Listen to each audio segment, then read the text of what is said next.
Do you ever feel like you're just floating through life but not actually getting closer to the person that you want to be?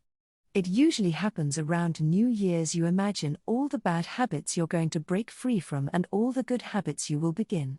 This time will be different, you say to yourself. This time I am going to do the things that I say I will, only to end up back where you began shortly after, and no closer to what you had envisaged.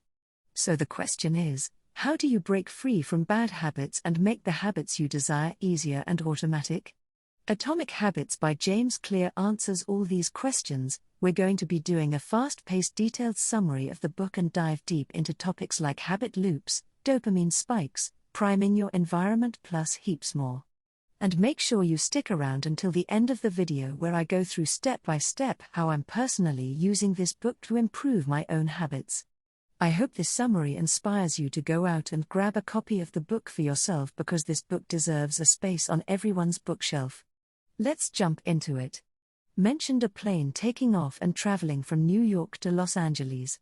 Just before takeoff, you adjust the plane just slightly by 3 degrees, around 80 inches. If you were to keep flying in a straight line, you would end up closer to Tijuana in Mexico than in your intended destination of Los Angeles. And the same goes for our habits.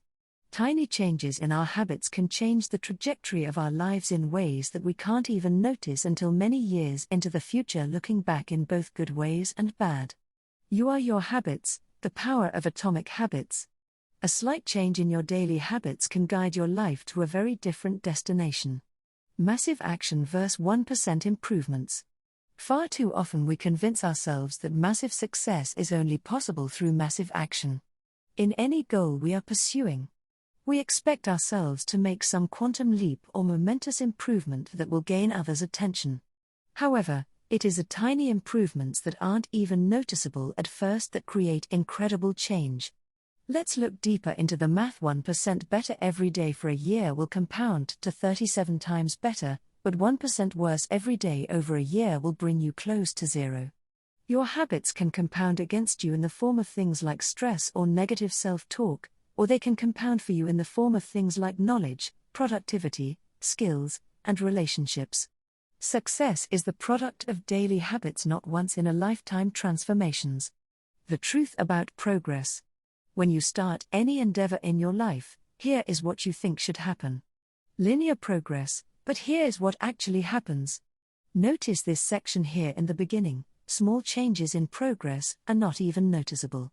James Clear refers to this part of the graph as the valley of disappointment. You've done so much, you've put in so much effort, and you can barely see any results. This is where most people fail and slip back into their old routines. The most powerful outcomes of any compounding process are delayed, so patience is required. Goals versus systems. Forget about goals, focus on systems instead. A goal is the result you want to accomplish. Systems deal with processes that lead to the results. The conventional wisdom suggests that the best way to achieve anything we want in life, be it getting into better shape, booting successful business, or spending more time with family, is to set specific, realistic goals. But if you completely ignored your goals and focused only on your systems, would you still succeed?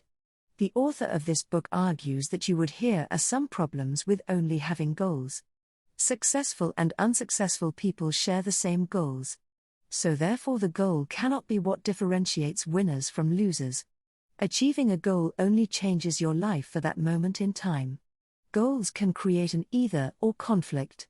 Either you achieve the goal and succeed, or you don't and you're a failure, even if you are making progress in the right direction. When you achieve a goal, what do you do after? If your goal was running the local marathon, chances are after completing it, your motivation will quickly fade and you will just slip back into your old routines. Goals are good for setting a direction, but systems are best for making progress. A system of atomic habits. The problem with changing your habits is not you. The reason why you repeat the same bad habits for so long isn't because you don't want to change, but because you have the wrong system for change. Atomic habits are small routines, behaviors that accumulate to produce incremental positive outcomes over time. Big breakthroughs tend to get more attention than small improvements. But what really matters are the little daily decisions and actions we take. Just as atoms are the building blocks of molecules, atomic habits are the building blocks of remarkable results. There are 3 layers to behavior change. The first layer is changing outcomes, the result, losing that weight, writing that book, or winning the season, the outcomes of what you get. The second layer is changing your process, what you do, then you work out routine or developing a daily reading habit. And the third layer is changing your identity, what you believe, your worldviews, and how you think about yourself and others. Most people focus on the outcomes. But the best way to change your habits is by focusing on the person you want to become instead of the results that you want. The goal isn't to learn an instrument, is to become a musician. The goal isn't to run a marathon, is to become a runner. When something you want in your life becomes part of your identity, that is when your behaviors will start to naturally change. When you tell yourself and others, "I'm a runner," you want to live up to that identity. Remind yourself every time you do a workout, you are an athlete, every time you write a line of code, you are a programmer, and each time you instruct your team, you are a leader. The habit loop. A habit is when something becomes repeated enough times that it becomes automatic. Ultimately, we want our habits to solve problems in our lives with the least amount of effort. Habit is formed and reinforced by means of a continuous feedback loop. Cue, craving, response, reward. The key to creating habits that stick is to create feedback loops that are continuously being improved. Cue, phone buzz, craving, wants to know who messaged, response, pick up the phone, reward, and solve the problem of who messaged you. Mind goes blank at work, craving, want to alleviate the frustration, response, check social media, reward, satisfied the need to feel less frustrated. Over time, rewards become associated with cues. So in this example, checking social media becomes tied to your mind going blank at work. And then checking Facebook may be the cue to check Instagram, which becomes the cue to watch YouTube. And before you know it, your mind going blank cue has led to 20 minutes of wasted time. And the more you repeat these habit loops, the stronger and more automatic they become. Cues can really be anything: a smell, a sound, a sight, a person, a location. Try to think of any cues in your daily life that are initiating your good or bad habit loops. So how can we influence the habit loop to work for us? This book shows us the 4 laws that will guide us to do just that. Law 1: make it obvious. Most of your current habits is so automatic that you don't even realize them. You must first become aware of your habits before you can change them. You can achieve that with your habits scorecard. Write down all your daily behaviors on a habits scorecard from the moment you wake up until the moment you go to bed. Your scorecard may look something like this based on whether it helps you become the person you aspire to be. Categorize each habit as positive, negative, or neutral. At this stage, we aren't trying to change anything but just observe what is actually going on in our daily lives. Until you make the unconscious conscious, it will direct your life and you will call it fate. Carl Jung: vagueness is a real problem when it comes to habit formation. And studies have shown that quite often the reason people fail to stick to a habit is not because of a lack of motivation, but because of a lack of clarity.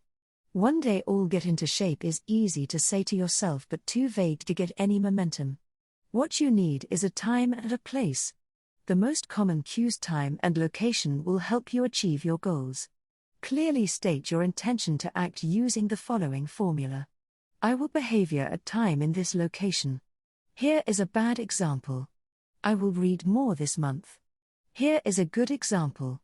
I will read a book for 15 minutes daily at 6 a.m. in the spare bedroom. Another good way to get a habit started is by habit stacking. To stack habits, tie a desired habit to an existing habit according to the following formula. After current habit, I will new habit. For example, after I brush my teeth, I will stretch for 5 minutes. You can stack habits together. For example, after you're finished brushing your teeth, you will meditate for 10 minutes, and then plan the rest of your day before checking social media. The chain of habits is more likely to be sustained if you practice this consistently. Choosing the correct trigger is essential. You need a trigger cue. Your triggers should be something that